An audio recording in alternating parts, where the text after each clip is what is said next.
প্রায় ২৪ বছর ধরে অর্থাৎ ২ যুগ ধরে একই জায়গায় বিক্রি করে আসতেছে ৫ টাকা থেকে শুরু করে ১০ টাকার সব রকমের ভাজা পোড়া বা জিলিপি। অলরেডি আপনারা জায়গাটা দেখে চিনেই ফেলেছেন। তারপরেও বলে দিচ্ছি, এটা আমাদের কাঁঠালতলা বড় মসজিদের নিচে যে ভাজা পোড়ার দোকানটা থাকে, এটা প্রায় ২৪ বছর ধরে এখানে আছে।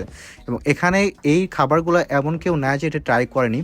তো এখানে ৫ টাকা থেকে শুরু করে ১০ টাকা পর্যন্ত সব ধরনের খাবারগুলো পাওয়া যায়। এবং এখানে আছে হচ্ছে যে বিভিন্ন ডালের বড়া, পেঁয়াজি এবং হচ্ছে ডাল পুরি এবং হচ্ছে যে রোল এবং জিলাপিটা আছে এখানে। তো আমি তাদের এখান থেকে যা আইটেমগুলো হয় সবটুকু নিয়ে নিয়েছি। তো প্রথমে একটু আমি দেখাই, এখানে জিলাপিটা নিয়েছি। এখানে ডালের পেঁয়াজু আছে এবং সবজি পেঁয়াজু, এবং এটা হচ্ছে প্রথমে ভেবেছিলাম যে চিংড়ি, বাট এটা হচ্ছে আলুর পেঁয়াজু। দেন ডাল পুরি আর নিলাম একটা তাদের থেকে রোল। তো প্রথমে রোল দিয়ে শুরু করব। এটা খাইতে মোটামুটি লাগছে ১০ টাকা হিসেবে, এবং এর ভিতরে ছিল হচ্ছে যে নুডলস এবং আলু দিয়েছিল। দেন ট্রাই করলাম হচ্ছে সবজি পেঁয়াজু, এটা ৫ টাকা হিসেবে আমার কাছে বেশ দারুণ লাগে। বরাবরই আমি এখান থেকে খাওয়া দাওয়া করি মাঝে মাঝে। দেন ট্রাই করলাম ডালের যে বড়াটা আছে, এটাও আমার কাছে ৫ টাকা হিসেবে ঠিকঠাক আছে, সাইজও ডিসেন্ট আছে। দেন ট্রাই করলাম, এটা প্রথমেই ভেবেছিলাম যে চিংড়ি মাছের কোনো কিছু একটা, বাট এটা হচ্ছে আলু ভাজা, মানে আলু দিয়ে তৈরি এই পেঁয়াজুটা, যেটা খাইতে ৫ টাকা হিসেবে সব থেকে দারুণ লাগছে।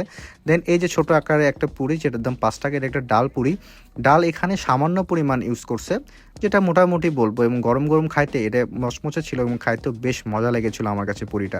দেন ট্রাই করলাম তাদের এখান থেকে যে জিলেপিটা হয়, এটা সাধারণত আগে আরও অনেক মোটা হতো। এটার যে টেস্টের কথা বলি, আমার কাছে এটাও বেশ ভালো লাগে। এমনিতে জিলেপি আমার অনেক ফেভারিট। তো আজকের ভিডিও এই পর্যন্তই। যদি ভিডিওটি ভালো লেগে থাকে তাহলে অবশ্যই লাইক, কমেন্ট, শেয়ার দিয়ে পাশে থাকবেন এবং আমার পেজটি ফলো দেবেন।